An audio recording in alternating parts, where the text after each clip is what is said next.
ఇంట్లో ఉన్న కాటు హైడ్రాలిక్ స్టోరేజ్. అప్పుడప్పుడు ఇలా క్లీన్ చేయకపోతే దుమ్ము పట్టిపోతుంది. అసలు నేనైతే స్టోరేజ్ కిందకి ఏమీ పెట్టను.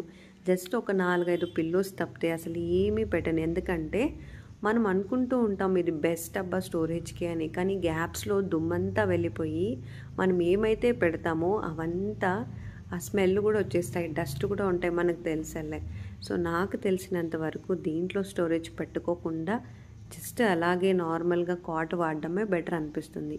ఈ మంచం క్లీన్ చేయాలన్న ప్రతిసారి బెడ్‌ని పక్కన పెట్టి మళ్ళీ ఇది హైడ్రాలిక్ పైన తీసి దాని తర్వాత నేను క్లీన్ చేసుకుంటూ ఉంటాను. కానీ ఇది వెయిట్ ఎక్కువ ఉంటుంది. సో అందుకే ఒక 3 మంత్స్‌కి ఒక్కసారి మాత్రమే క్లీన్ చేసుకుంటూ ఉంటాను. ఇలా మొత్తం డస్టింగ్ చేసి ఒక వాటర్‌లో కొద్దిగా ఏదైనా లిక్విడ్ వేసి ఇలా తుడుచుకుంటూ ఉంటాను.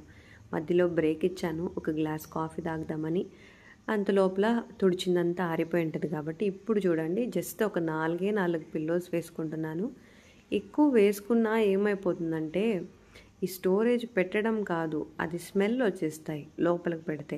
అందరూ అనుకుంటారు మంచి స్టోరేజ్ అని. బట్ నన్ను అడిగితే దీనికంటే స్టోరేజ్ లేకున్న మంచాలే బెటర్. ఎలాగో మనము ఏమి అంతగా పెట్టుకోము. ఇలా పిల్లోసు బ్లాంకెట్స్నే కదా మాటికి రోజు వాడేటివి కూడా పెట్టుకోలేము. ఎందుకంటే మాటికి మనము హైడ్రాలిక్ని ఎత్తడానికి కష్టం కాబట్టి. అందులో మన ఇంట్లో ఉన్న బెడ్ అయితే ఇంకా వెయిట్ ఎక్కువ. పెప్స్ బ్రాండ్ది కదా, 8 ఇంచెస్ బెడ్. అది ఎత్తాలంటే 2 మనుషులు కావాలా. అందుకే నేనైతే జస్ట్ 3 మంత్స్‌కి ఒక్కసారి మాత్రమే క్లీన్ చేస్తూ ఉంటాను. బెడ్ కిందకి ఏం చేశానంటే నేను ఈ ప్రొటెక్టర్ని 100% వేసే ఉంటాను. దీనివల్లే నాకు బెడ్ అసలు ఎటువంటి డ్యామేజ్ లేదు, ఏ కలర్ షేడ్ లేదు, నీట్గా ఉంటుంది ఫ్రెండ్స్. ఈ ప్రొటెక్టర్ నిజంగా చాలా బాగా వర్క్ అవుతుంది. కింద ఒక ప్రొటెక్టర్ వేసే ఉంటాను మ్యాండేటరీగా. ఇంకా పైన మనం రెగ్యులర్గా వాడేకి ఒక ప్రొటెక్టర్ వేస్తాను. ఇది వాటర్ ప్రూఫ్ కూడా కాబట్టి బెడ్ కూడా ఎలాంటి లీకేజ్ కూడా కాదు.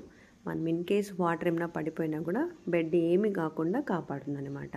సో అందుకనే నేను ఫస్ట్ ప్రొటెక్టర్ని వేసేసి బెడ్ కవర్ని వేసుకుంటూ ఉంటా. సో నా సజెషన్ ఏమంటే ఈ వీడియోలో వీలైనంత హైడ్రాలిక్ తీసుకోకుండా నార్మల్ స్టోరేజ్ అయినా తీసుకోండి సైడ్లో ఉండేది, లేదా స్టోరేజ్ లేకుండా మంచంని తీసుకోండి.